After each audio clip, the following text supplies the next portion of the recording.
Do you ever wonder what it takes for someone to turn their struggle into change and what the special combination is for any particular person to do that within a certain industry? My guest today took her breastfeeding and pumping struggle and has turned it into a desire to make pumping comfier and easier for so many other people. And I am so excited to share her story. Alex was such a delight to talk to. She's from Australia. So we were talking from very different time zones, but she really took her struggle breastfeeding and pumping with very little support in the middle of lockdown in Australia, which was intense, and her skills as an engineer, and has turned both of those things into something that hopefully will impact so many people moving forward for years to come. So I hope you enjoy both Alex's story and that you find comfort in the fact that there are people out there who are working like Alex is to remove barriers to making milk for our babies. Enjoy. When I began breastfeeding, I was blindsided by how difficult it was. Having known only a handful of people who had ever done it and only seeing it up close a couple of times, I had a huge learning curve. Since then, I've become a doula, a childbirth educator, and an internationally board-certified lactation consultant, or an IBCLC. I'm your host, Lo Nigrosh, and I welcome you to the Milk Making Minutes, where we explore the systemic, medical, and cultural barriers that make feeding our babies so difficult, so that you know your baby feeding struggles are not your fault, and your triumphs really are the miracles you feel they are. My name is Alex. I have a husband called Andrew and a daughter called Greta, who's 4. We live in Australia, halfway between Melbourne and Sydney, in a place that has some mountains, not quite like what you have over there in the States, but some of our own anyway. And we've been living here for a few years. We have a dog called Lottie, who's a Swiss Shepherd, and we live just outside of a really small town on about 30 acres. That sounds lovely. You're also my first Australian guest, so I'm so happy to have you on. So as we start thinking about your baby feeding stories, I would love for you to go back into your memory trove and just into your childhood and think about your cultural upbringing and tell me what your exposure to baby feeding was culturally. I was the youngest of 2, and we had cousins, but they were in different states. And although they were younger, they were kind of close in age. So I actually I would have been very young when they were feeding. Everyone, to my knowledge, was breastfed.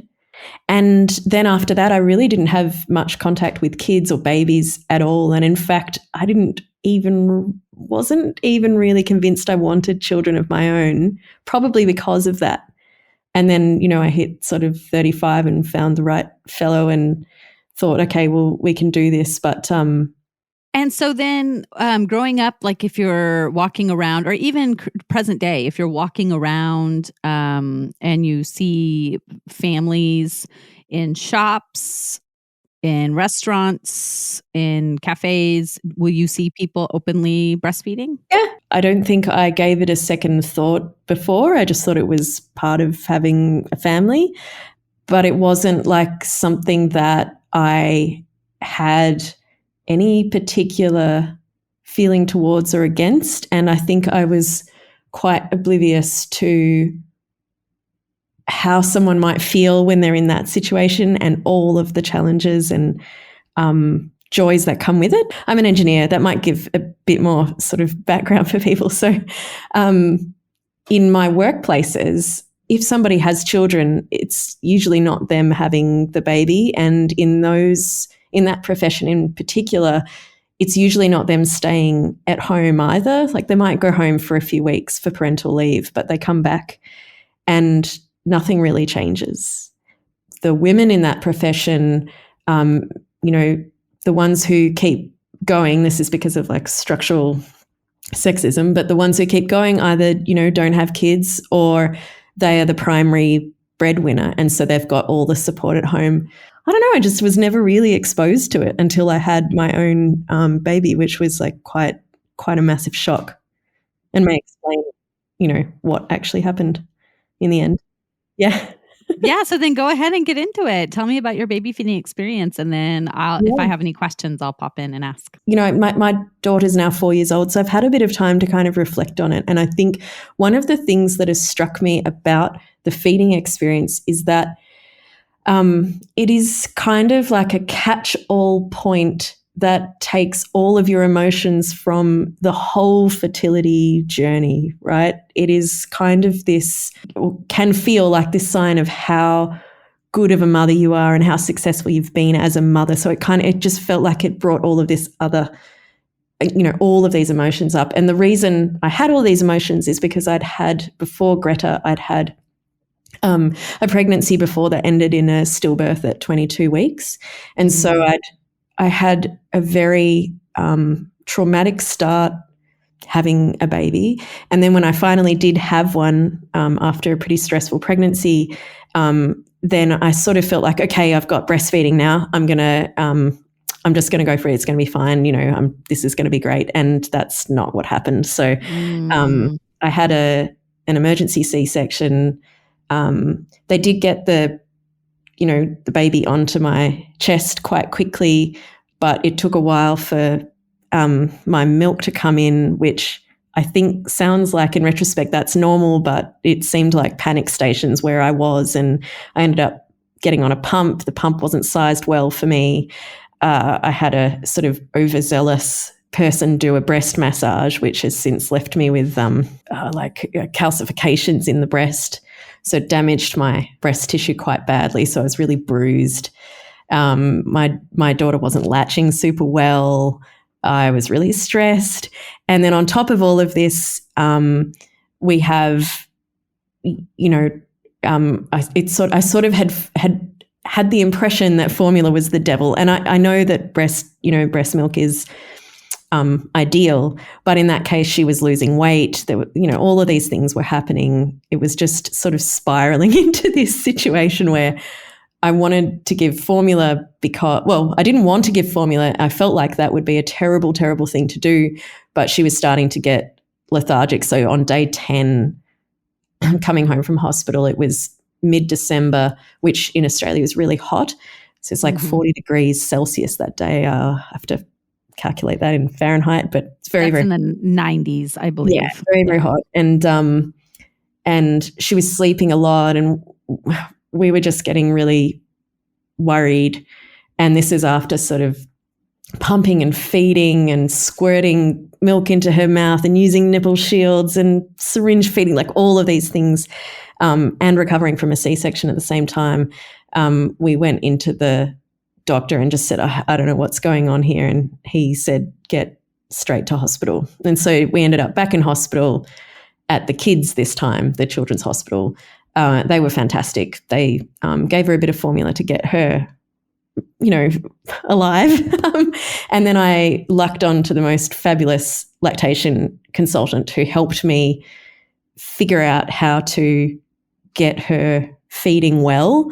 But I never managed to get her exclusively breastfed. It was always mixed feeding. So from that point on, I had, a feeding session would be like breastfeeding, pumping, and then a little bit of formula. And I did that for about 9 months. Wow. I still at the time, I still felt like I'd failed at 9 months for stopping there. But in retrospect, I'm like, oh my God, like that is an insane amount of effort.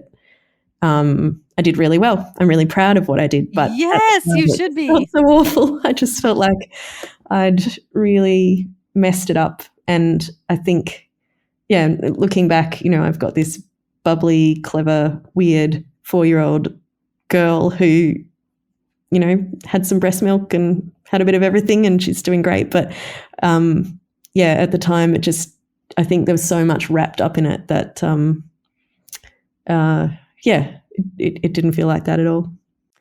Isn't it so fascinating how we just zero in on breast milk being the way that we show that we're a good mom or a good parent? I know, and I don't even know where that comes from, because right. I think, like I said, I was a blank slate going in. I don't think I really thought more than a few minutes about breastfeeding. I went to a birth class. I was a bit concerned about the birth, but again, I was fine with however it happened. I'm lucky in that I feel comfortable in hospitals. It was a hospital birth. I was just happy to be taken along for, put me on whatever conveyor belt you want to put me on, and I will do what you need. And I think that I trusted a little bit too much in that kind of system. I think being I don't know. I didn't understand what was involved. And I think in retrospect, I wish I'd just read a little bit more, or perhaps quizzed my friends a little harder on what it was really like. And that might have prepared me for thinking, okay, well, I guess feeding is kind of like having a birth plan. Again, I didn't have one of those, which is kind of okay, ideally I'll do this, but if it doesn't work out, this is what I'm going to do, and these are my next steps, and that's cool too. And I just didn't have that perspective at all. And so when it went wrong, it went wrong, Yeah. Yeah. You probably know by now that my number one goal is to reduce stress in the perinatal period. So I am so pleased to announce my new partnership with Feast and Fettle, which is a locally prepared home delivery meal service. I was able to select from a list of delicious meal options that got delivered right to my front door for the entire week. Some of the options I chose were zucchini lasagna, roasted carrots, some challah bread, some pork fried rice. Those are just a few of the choices that we had that we devoured. I highly recommend this service as one way to just get one more thing off your plate so that you can spend more time focusing on your family and less time worrying about all the things that you need to do. Just go to feastandfettle.com, which will be linked in the show notes. And if you use my code MILK, MILK, you can get $30 off your first week. Let Feast and Fettle do the cooking for you. If you want to have less anxiety and more confidence so that your parenting journey can feel like you always wanted it to feel, then go to my website right now so that you can have a person by your side who not only knows how you feel, but who combines my expertise of lactation with your expertise of your body and your baby to help you make the next right step in your lactation journey, because that's all you really need to do is make the next right step. And right now, that next right step is going to my website, www.quavinbirthservices.com. And I can't wait to see your name pop up in my inbox or on my phone, on my text messages. Talk to you soon. I want to dive into a couple of aspects of what you've told us already. There's so much that was there. First of all, the person that damaged your breasts from breast massage, was that a lactation consultant or a nurse? Who was that? No, it was a midwife, and I need to I need to be clear about that. So she was showing me how to massage to stimulate, I guess hand expression. Explain this. Yeah. It wasn't for hand expression. It was to try. It wasn't for hand expression. It was to try to stimulate. I guess it's like an oxytocin response. To stimulate a letdown. And she said to bring milk in, which I'm not sure is a thing or not. And so she did that really hard, and I was like, oh, okay. okay, it has to be hard. Like it's got to be hard. And so she did that for about 5 minutes, both breasts. And it was quite painful, but that's the expert. So I listened to the expert.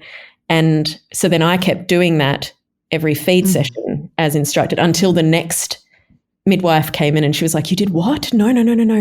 Don't do that. Stop. So that was probably about 3 feed sessions from that kind of instruction. And so I would say it's like a bit of her, a bit of me. But in the end, yeah. But this is the thing that can be so confusing because you hear one thing from one person and then the next person comes in and they tell you the exact opposite thing.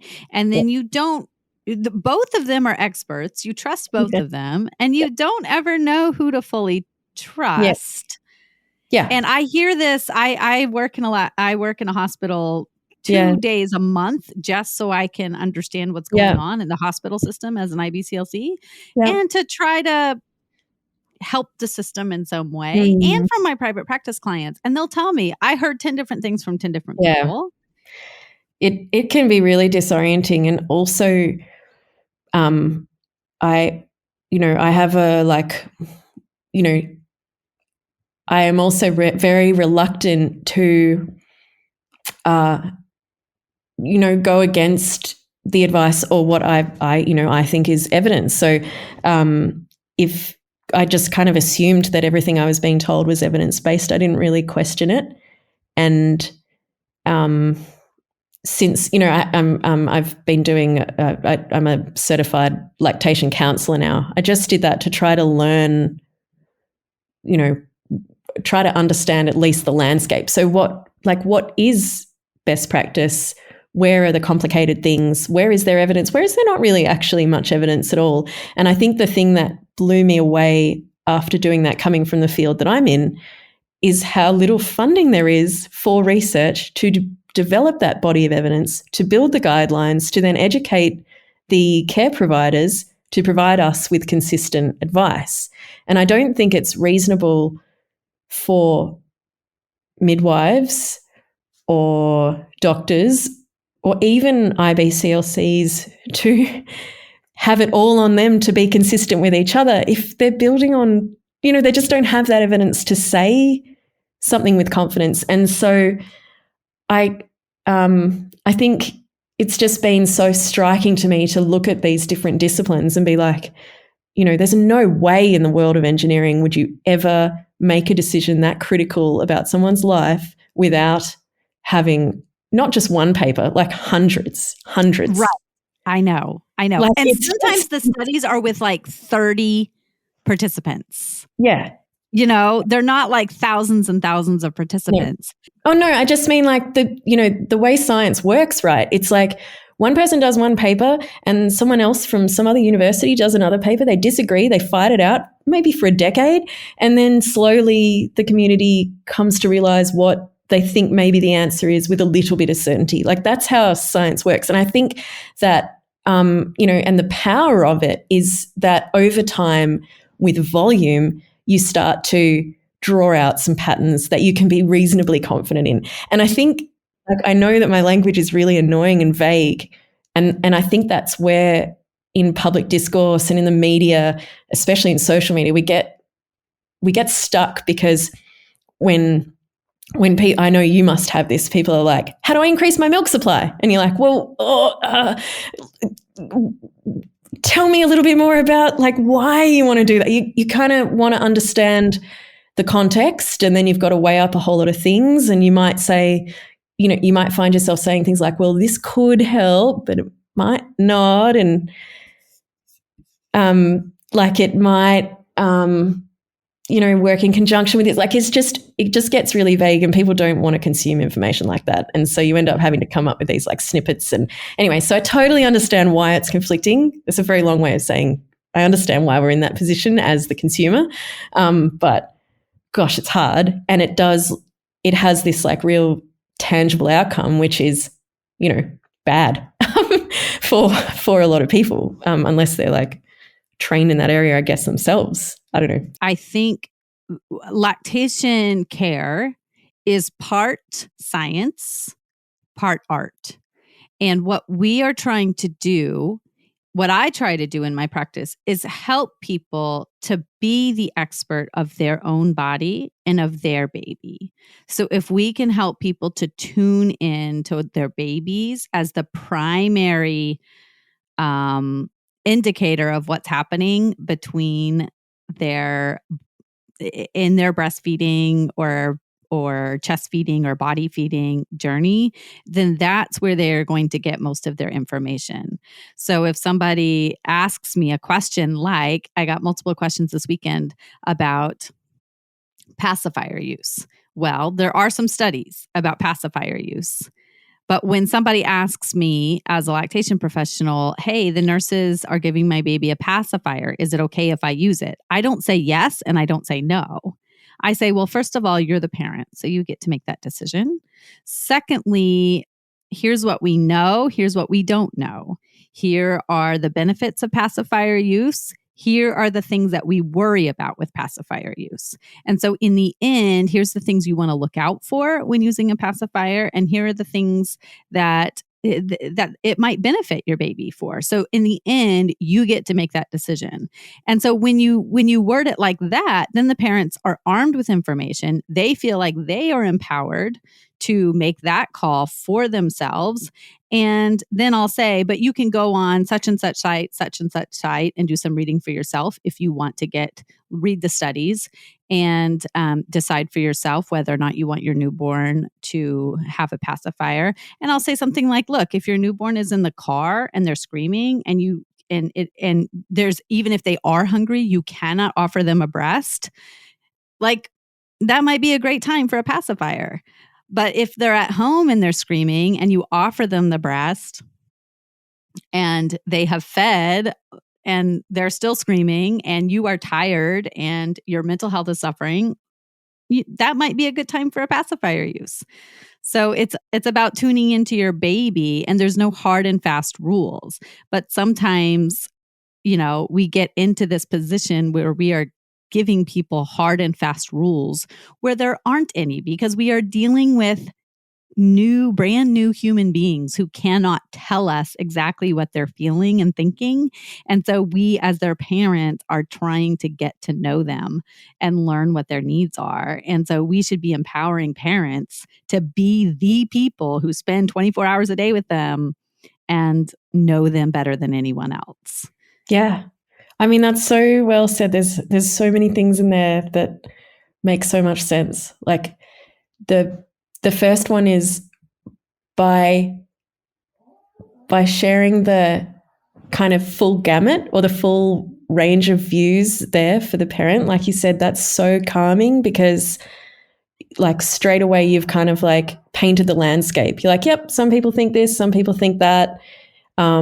Here's the situations where it might help, here's where it's not. It just kind of takes the sort of extreme away from it as the parent, I think.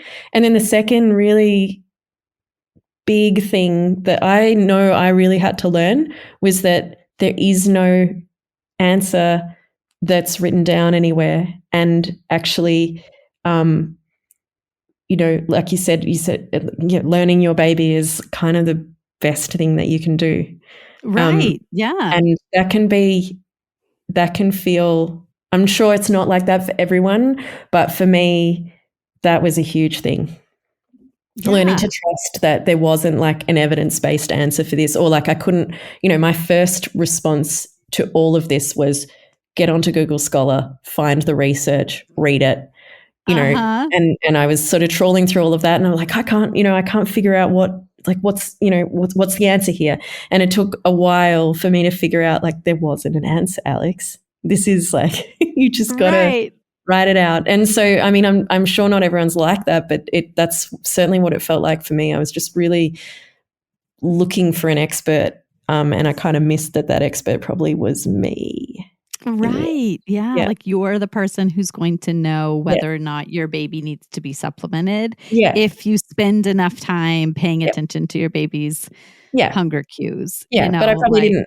Yeah, exactly. But I didn't have the confidence that I was that person, because I was so used to referring to experts, right? Like I'm an expert in a particular area, And so I expect someone else to take that role rather than realizing that I needed to actually. Right. And I think the experts often take that. They, you know, well-meaning experts. Mm. And I think it's taken me 9 years of being a lactation professional, first as a CLC and now as an IBCLC, to really figure out that once I leave, they don't have that expert in the room. Yeah. So it's my job to empower them to be the expert.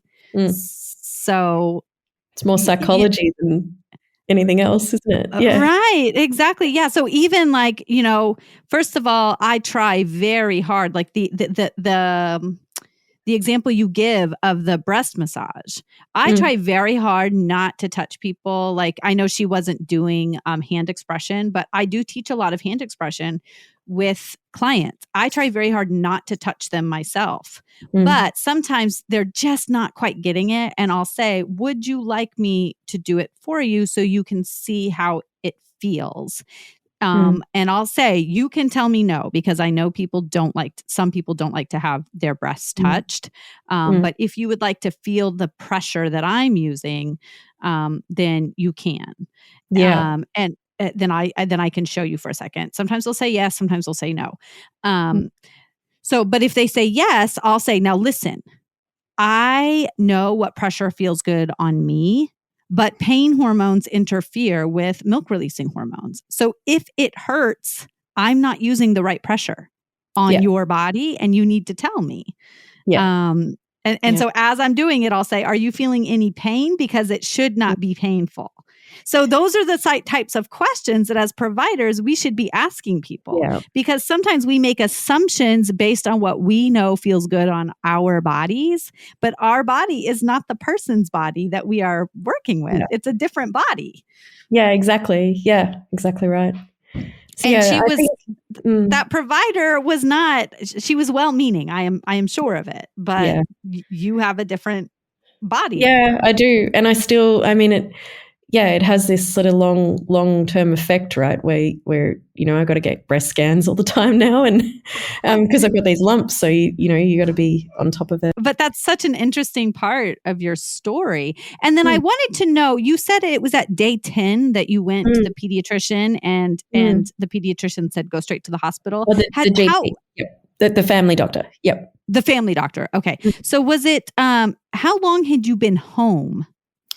I think we went home maybe day 4, or day 5. So we had sort of maybe 5 days back at home, but we were taking her in.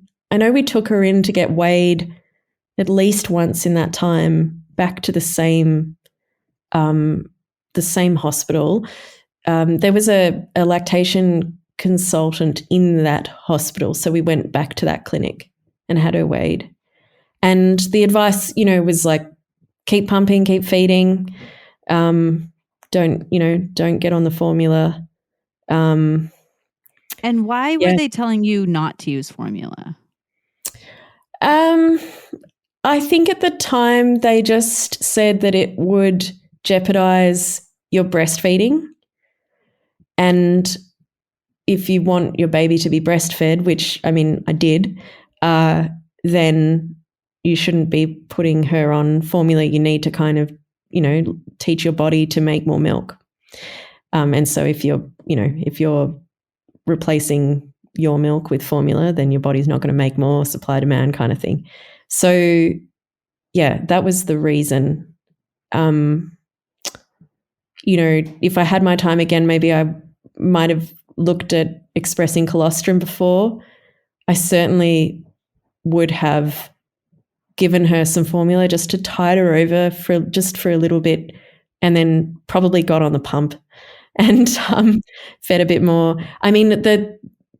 After day 10, it kind of turned around. It was still really, really hard, but I just felt like I had someone who was doing all the things you were just talking about. So, being really patient, teaching me to understand what I was looking at in my baby, understanding when to feed, body positioning rather than just latch. in the hospital, I was taught to like shape the breast into the baby with the C shape thing. I think that's not recommended anymore. And so this new lactation consultant had sort of helped me position the baby well and get her latching as best she could. So it was just a totally different kind of experience. It was still really stressful. I was still, trying to pump like 8-9 times a day. But we were at home with my parents for that period. So we had all of this other care.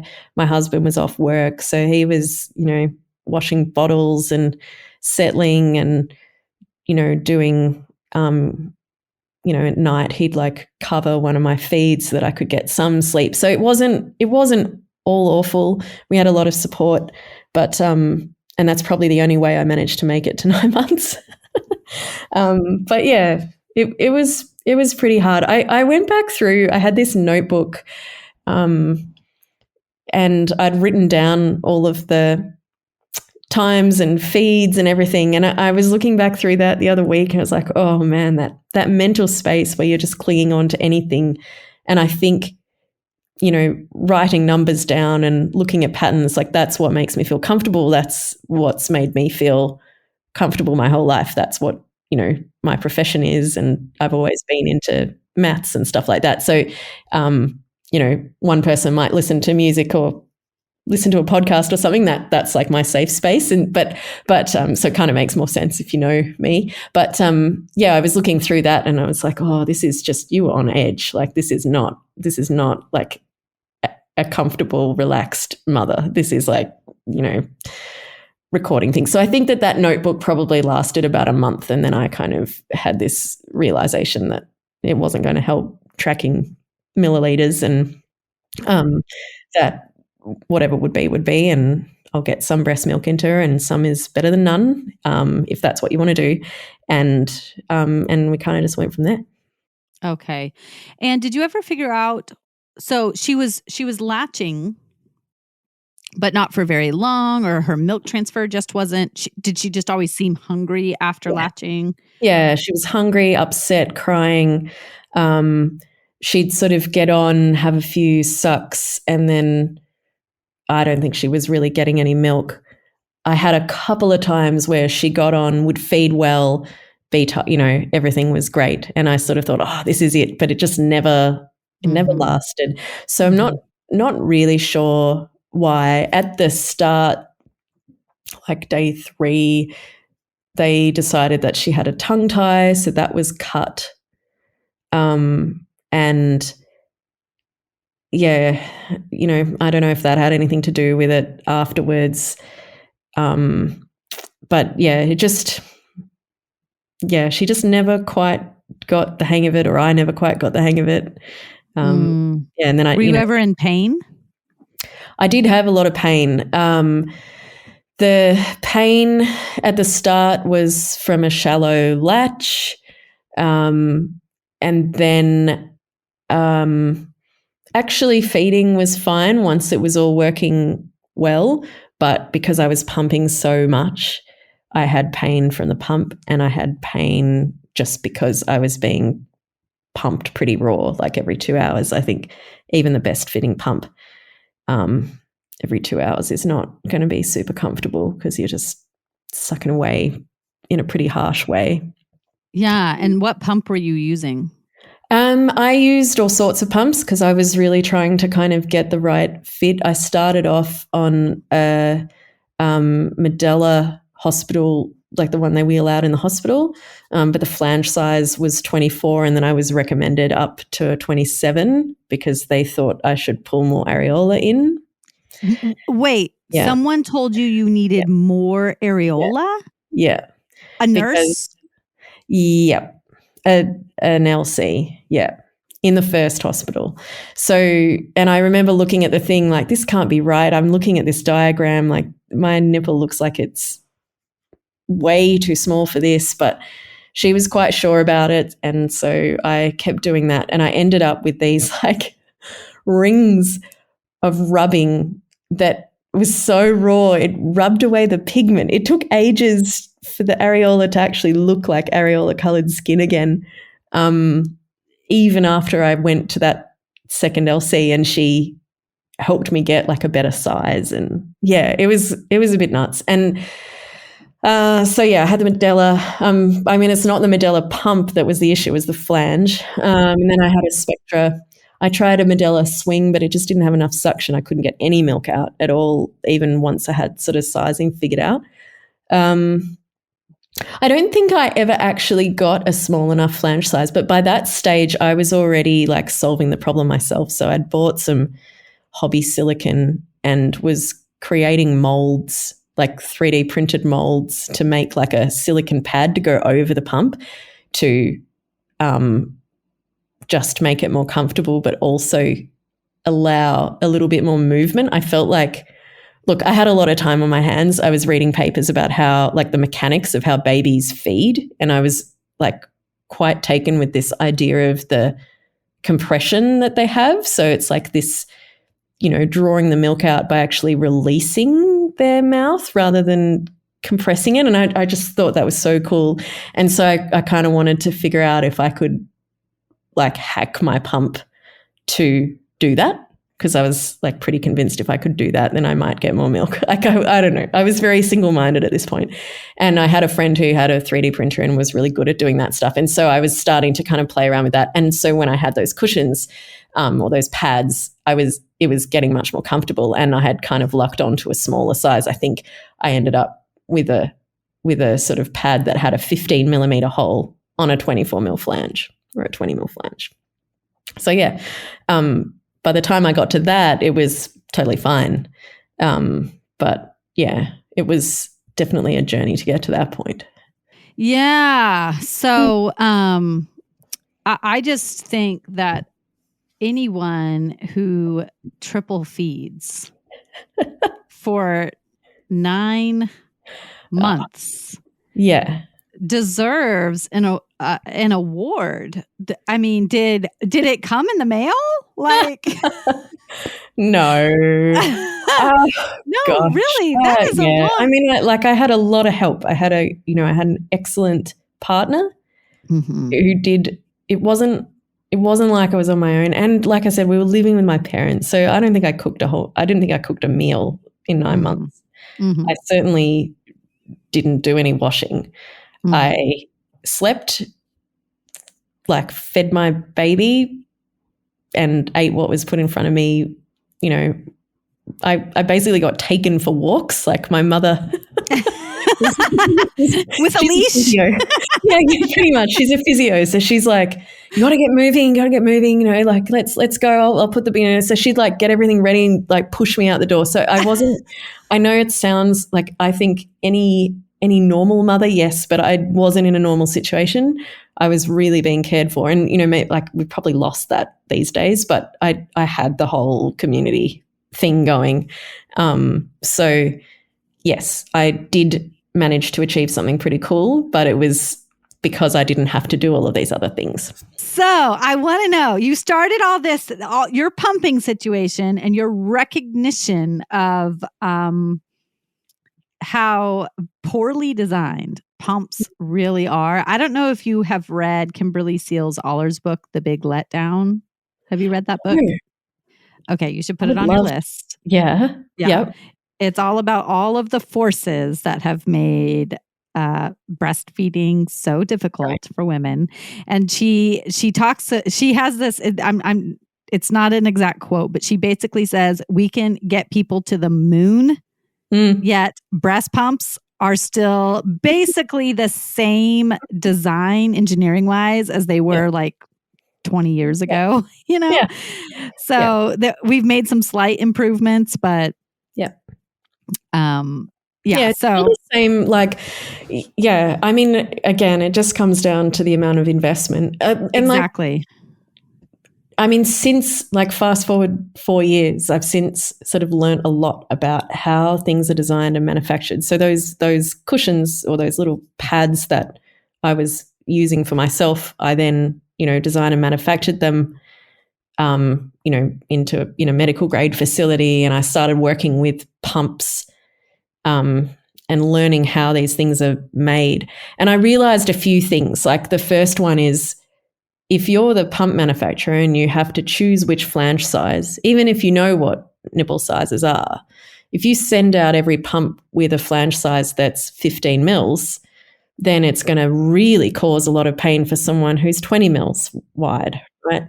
And so you end up making these decisions to say, okay, we'll just put a 24 in because that'll fit most people and cause the least amount of harm. I'm using inverted quotes here. But then you, on the other end, mean that you're not catering for those people who are 12 and 13 and 14 mils wide. And so I guess the problem is that what I see in every other product that we make, we customize it for the woman or the person, whoever it is. And we say, oh, you want a bra? Okay, which size are you around the waist? What cup size are you? Like, what straps do you want? We have all of these ways of customizing our products, yet it's not that, like, for some reason, we haven't done that for pumps. And like you say, it's just a matter of getting, usually, I mean, for a lot of people, it's a matter of getting the right flange size and the right setup, but it just doesn't come with that. So, yeah. So it would be really easy just to have like a selection of phalanges and to have somebody size themselves if we were talking to them over the phone, and then to choose the phalanges that they selected and put it in their box and send it off. Now, it's not going to be perfect because often they're ordering prenatally. And then in the hospital I work at, there is a person who comes to every room to have the person select their breast pump. So like, why not just size them and then go to a closet and choose the flanges and put it in the box? Right. We do it for sneakers, right? Or what do you call them? You call them sneakers? Yeah. Sneakers? Yeah. It's not that hard. No, it's not. It just, I don't know. I don't know why it hasn't been done. I mean, to be honest, we have the technology to be able to take a scan of your nipple, 3D print, by we, I mean like the world, right? 3D print a mold that you could then pour silicone into to give you a shape of flange that would fit your nipple shape. And then we could do it for your right breast. So you could have your left and your right. And because they're probably different, you could have a different one for each, right? The issue is that, we don't want to pay for that. That would be like $100 a flange. So it's sort of, especially when you're talking about medical devices, it can get expensive. But we have the technology. We just, haven't applied it. It would be $100 a phalange, but if you're talking that versus all the money people have to spend on formula and that's not really that expensive for a medical device. No, it's not necessarily. I mean, crazier things have been done. So I mean, my prosthetic limbs cost $8,000. Right. I wear a prosthetic leg. That's a fairly cheap prosthetic leg, but it's And people, I mean, this sort of bespoke idea of creating bespoke things with the technology we have, it's honestly not that crazy. I think it's just hasn't really been applied yet. It's this thing where I feel like when it comes to women's health, I feel like we just don't prioritize it. No. Why would we do that? I think I mean, it's just everywhere. There's this great book, I think it's called hidden.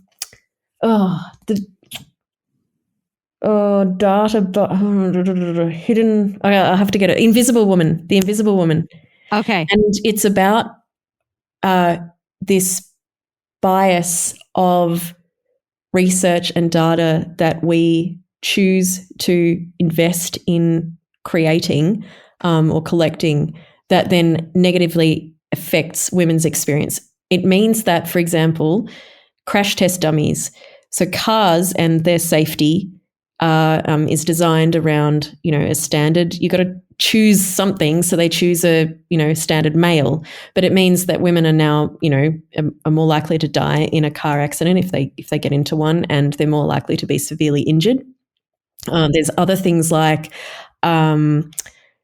safety protection vests and personal protective equipment, so PPE, typically designed for male bodies. So yes, if you think about vests a lot of women, the breast is compressed, and so it's really uncomfortable. It doesn't fit right, and so it doesn't actually keep them as safe, or they don't wear it, which is even worse. Right. So there's all of these like little things in society that have been created because the woman hasn't been put at the center of the design process. And once you see it once, it's like, everywhere. Like you learn a new word and you hear that word everywhere. It's the same thing. You're just like, oh, that's why like breastfeeding's so hard. It's because, we've designed our systems to basically stack it against you and then make you feel like it's your fault. Like it's just everywhere. And I think, hopefully it's improving, but it's a slow burn. And yeah, so you see it everywhere. You see it in these products, and things like breast pumps are a good example too, right?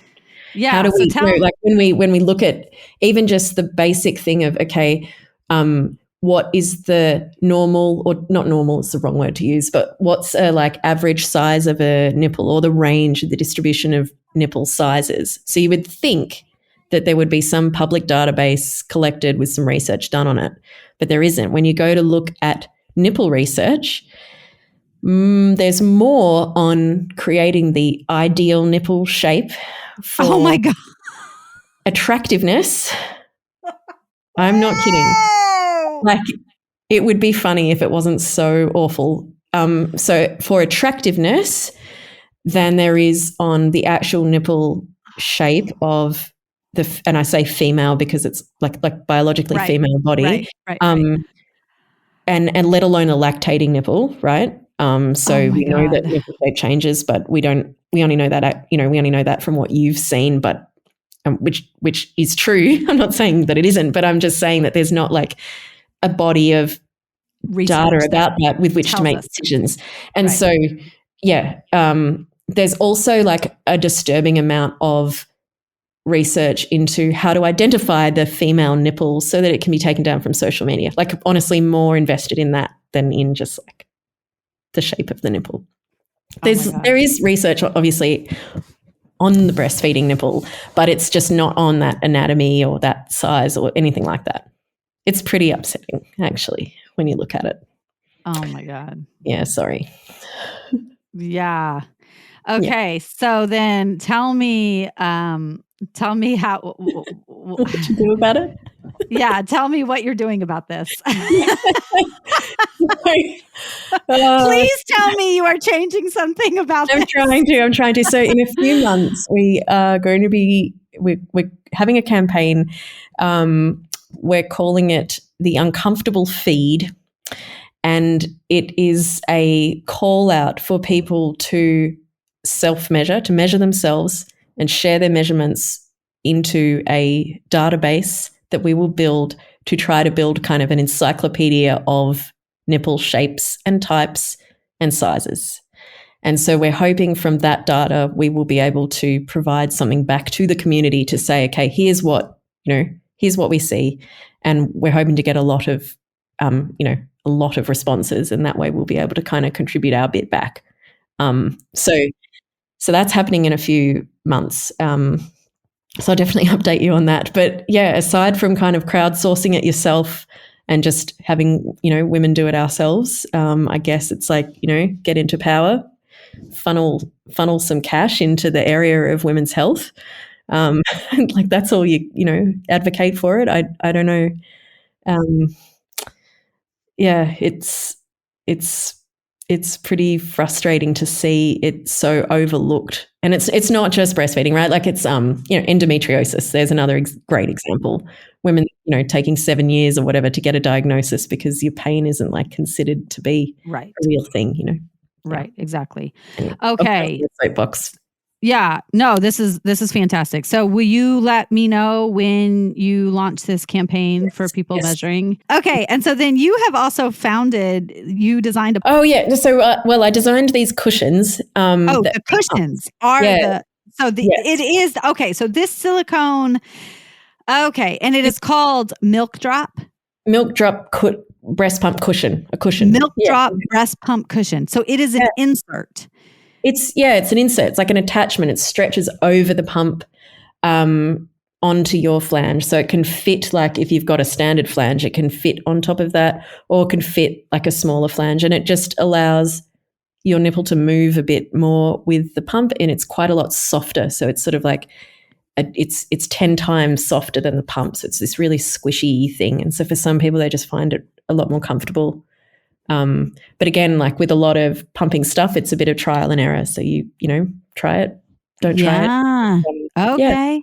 Yeah. Amazing. Okay. Very good. Yeah. So all along you were telling me about these inserts and I was like waiting to hear like more about a pump, but this yeah. I mean, we will have a pump coming out. We're working on something that's really cool, but it's a while off. Like the research and development. So yeah, that will be very, very cool the way that it's working. And, you know, we might come out with some pumps in the meantime, but the thing that we have at the moment are these cushions. So yeah, I should open with that. Yes. Yeah, that's totally fine. So will you just like state like what you designed and the name of it, and then I'll figure out where it'll go in the podcast. So that's not me awkwardly being like, and so you also. Sure. So when I was pumping, I invented with a friend these super soft silicone pads that stretch over the head of most breast pumps.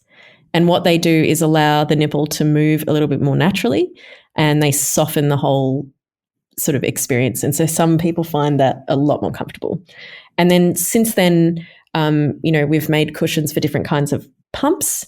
We're coming out with some for those popular new wearable pumps that people have, which can be kind of uncomfortable. So we have some cushions for those, and then we'll probably come out with some pumps of our own shortly that they fit well on. And then in a few years, once we get it through the research and development process, we will be coming out with a whole new kind of pump, something that just behaves a little bit more naturally, but it's still, you know, in that quagmire of research and development. So it's alternating between being 3D printed, tested, taken apart, changed, gone back in, you know, nothing, you know, you think it's working and then something fails, and it's that kind of thing. So yeah, that's basically what I do. So we have a lab where we're just trying to improve how pumping feels for women. Oh my gosh, that is so exciting. Okay, this is amazing. And where can people purchase the cushion? Yeah, so that you can find them on milkdroppumps.com. And we have an Instagram, milkdrop_pumps. You can also contact us on. Take a look at them. Contact us if you have any questions. You know, it can be tricky to figure out which pumps and flange sizes to use, but we can help with that, and hopefully help people have a more comfortable experience. Okay. And can professionals buy them to have on hand for people to try? Yeah, so we have a special lactation program. So we'll send you out a sample of each size so you can actually try it. I think it's really important as a professional to be able to, if you can help someone try it while you're there, then you know it's going to work for her, and then we can give you a discount code for her to use to order themselves, or we can give some to you wholesale, that kind of thing. But I think you know, what's really cool is to be able to try it in person with the different flange sizes. You know, if someone has elastic nipples, they might need something different from someone who has inverted nipples. Like, it's just one more thing to add to your kit to try. Yes. Amazing. Okay. Absolutely. Awesome. All right. Thank you so much for taking a problem that you had and using your engineering background to devote it to a problem that so many people have, devoting it to a women's health issue, and then recognizing that there is so little research done on this and doing something about that. I can't wait to send in my nipple size to you. Thank you so much. I am no longer lactating and will not again. That's fine. All nipples are nipples. Yes, I think. And look, thank you so much for having me, you know, to speak. I think it's quite it's quite a generous thing for you to do. I'm not from this industry and I don't want to sort of step on any toes or make any assumptions about things. So it's been really wonderful to be so included in the community of lactation professionals, and to, you know, I think that there's so much that you know, engineers and designers can do to support you to solve these problems. And I just am excited to kind of intersect the two. That's where the cool stuff really happens. So yeah, thanks for being so generous to have me. Yeah. And you know what? You take your space in this community. There's more than enough room for you, and you can take all the space that you want. You're welcome here. Yeah. Thank you very much. It's amazing to hear a story like this where somebody really struggled, but they took their skills, the skill set that they had, and turned that into something that can be used for good for so many other people. So I'm really excited to hear what happens. And if you would like to connect with Alex, if you want her to touch base with you once the studies are coming out about nipple sizes so that this can be sent out to pump companies and they can be getting phalange sizes out that are more accurate, then please be in touch with her. The information is all linked in the show notes so that you can touch base with her. And speaking of barriers being removed, if cooking is one of the barriers that makes it difficult for you to have a joyful parenting experience, then go to my website or go to the Feast and Feta website. Either one, you can find the code MILK at either one to get $30 off your first home-cooked meal delivered right to your front door. There's lots of different plans to choose from, so you can choose the one that's right for your family and have delicious food taken care of so that you can spend more of these long summer days with your family hanging out and less time worrying about what you're going to put on the table. And with that, I will see you next week. And Alex is going to be coming back to talk about pump design and what she has noticed as an engineer. So be looking out for that quick hit episode. Bye.